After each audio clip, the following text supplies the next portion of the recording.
In this video we are discussing Zener diode regulator circuit. So this is the circuit, this is Vin, this is the input current, this is Rn, this is the Zener diode. Current through Zener diode is IZ, this is V0, this is load resistance. Current through load resistance is IL, and V0 is the regulated output. So this V0 will remain constant.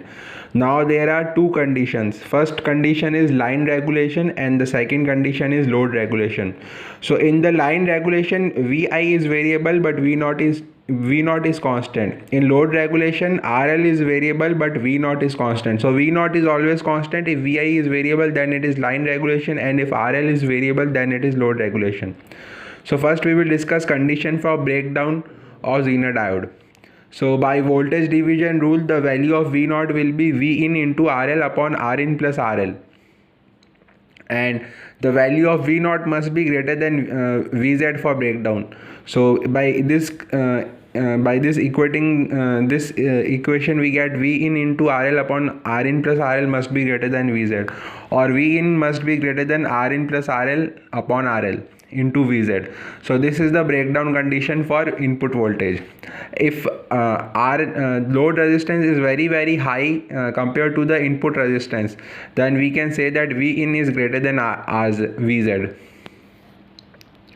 Now there are two cases of Zener diode characteristics. In this case, the slope is infinite and the value of slope is 1 upon Rz. So Rz is 0, means if the resistance of Zener diode is 0, then we get this slope with infinite slope. And if the resistance of Zener diode is not 0, then we get this type of characteristics where value of slope is 1 upon Rz and slope is not infinite.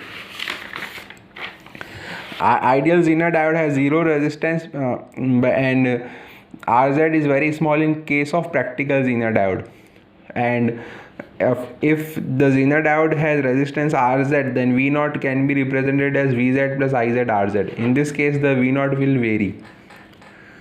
So let's take the first case of load regulation where RL is variable.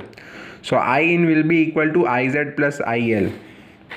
This In will be equal to Iz plus IL by current division rule.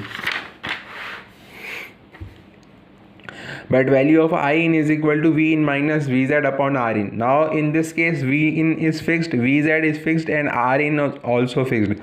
So In will always be fixed in this case. If In is fixed, then we have Iz plus IL. Now IL will vary because RL is variable. So if IL is variable and In is fixed, this means Rz will also be variable. So Iz means the current of Zener diode can either be minimum or maximum. So we have two cases. If In is always fixed, so we can either have Iz minimum plus IL maximum, or we can have Iz maximum plus IL minimum. These are the two cases. In will always be fixed, and based on the value of IL maximum we have Iz minimum, or IL minimum we have Iz maximum. So the value of Iz minimum is commonly known as Zener knee current, which is the minimum current of Zener diode.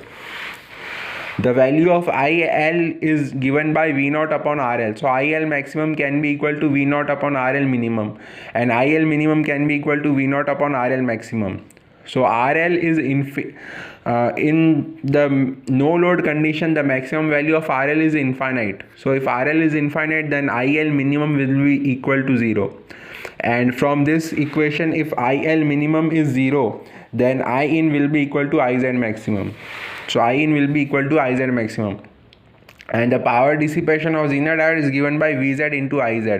So if it is the minimum power dissipation is given by Vz into Iz minimum, because Vz is always fixed, and maximum power dissipation is given by Vz into Iz maximum.